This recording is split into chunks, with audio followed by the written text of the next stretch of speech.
Why do some highly intelligent people seem uninterested in having an active social life? It's a curious observation that often gets misinterpreted. Are they just arrogant, believing no one is worth their time? Or are they simply introverted or shy, avoiding social contact out of fear? In reality, the answer runs deeper. Philosophers like Arthur Schopenhauer long ago suggested that exceptionally intelligent individuals feel less need for social validation or company. The more someone has in himself, the less he will be able to find in others. In other words, a rich internal mind can reduce reliance on external approval. Modern psychology seems to agree.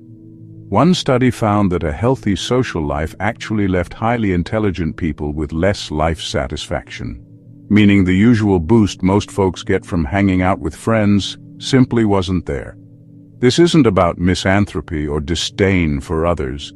It's about how fulfillment works differently for different minds.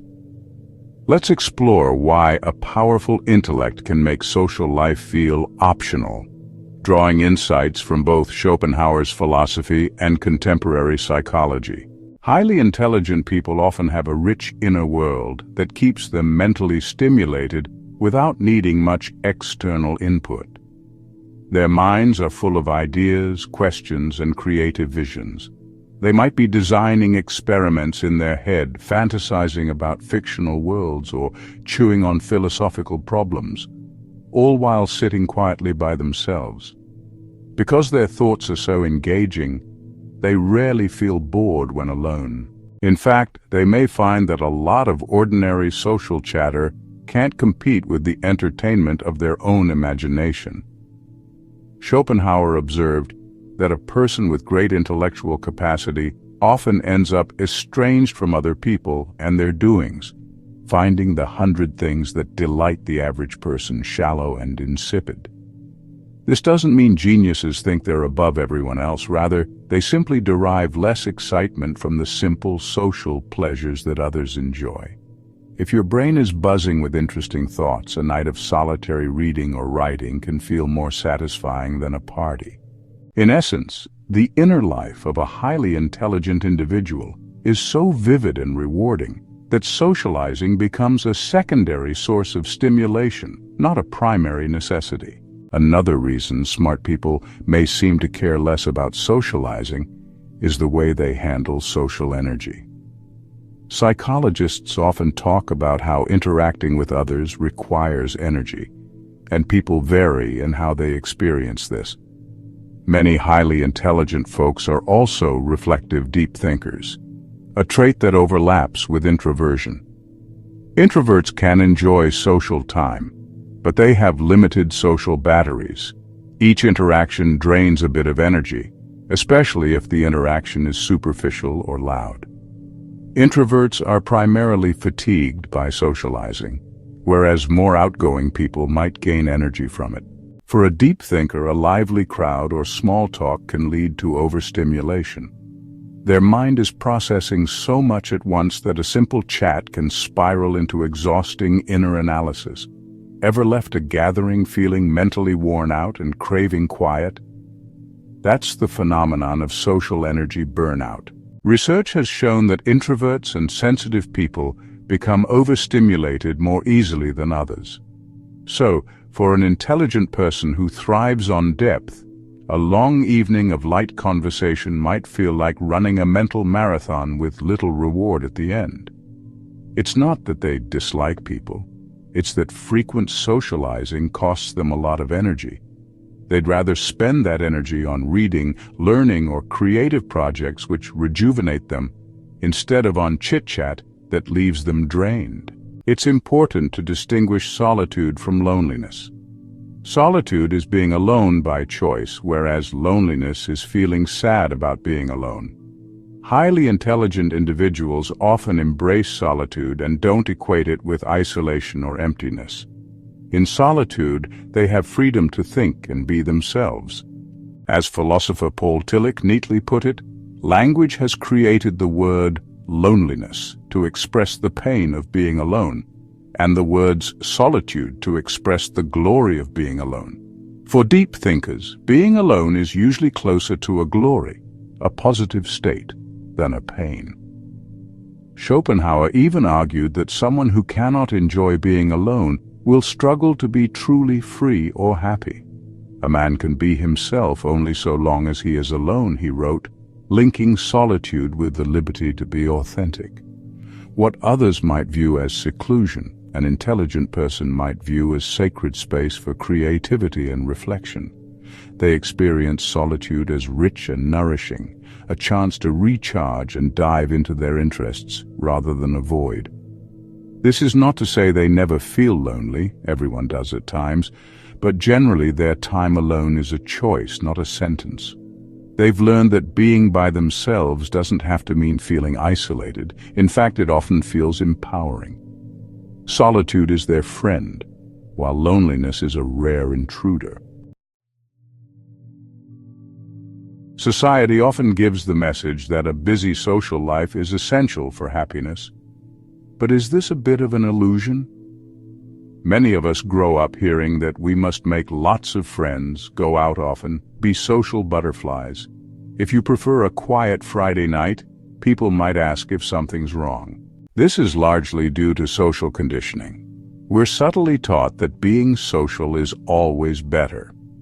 Psychology shows that humans do have a strong need to belong, but sometimes this pressure can be misleading.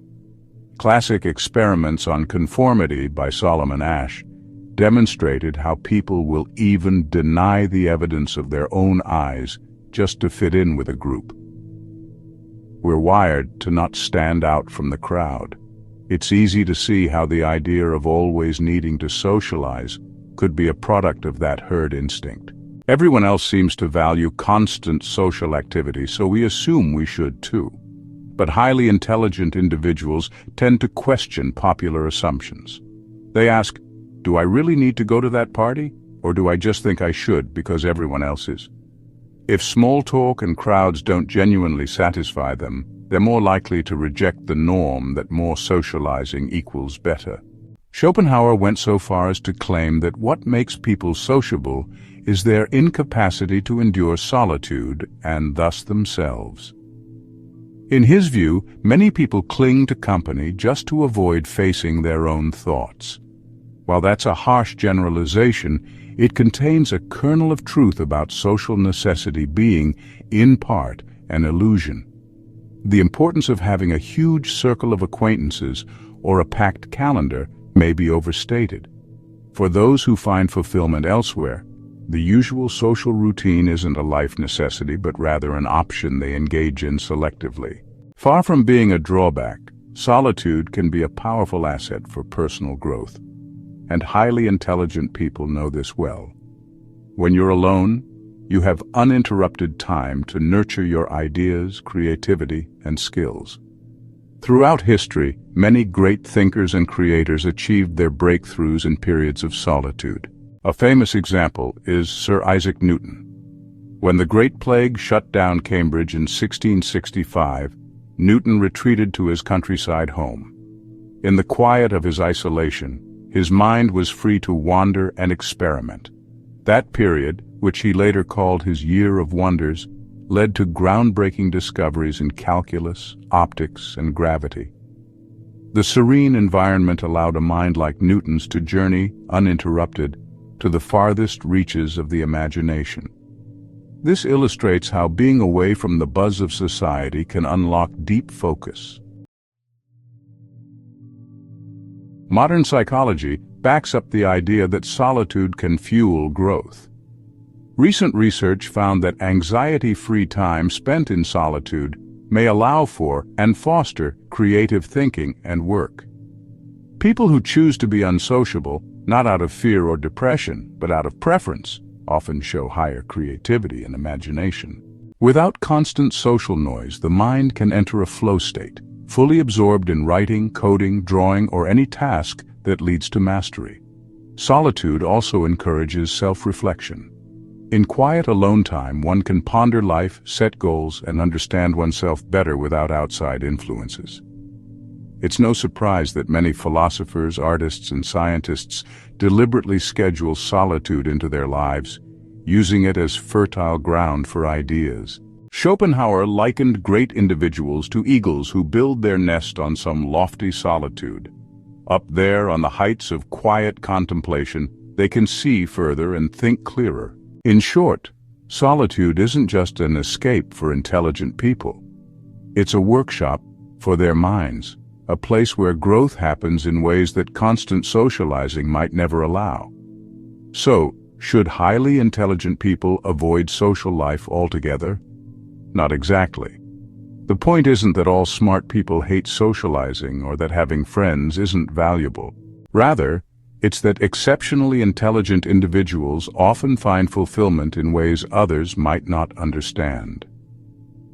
Their detachment from social life comes from having alternative sources of meaning, intellectual curiosity, creative pursuits, deep thought, that don't depend on frequent social interaction.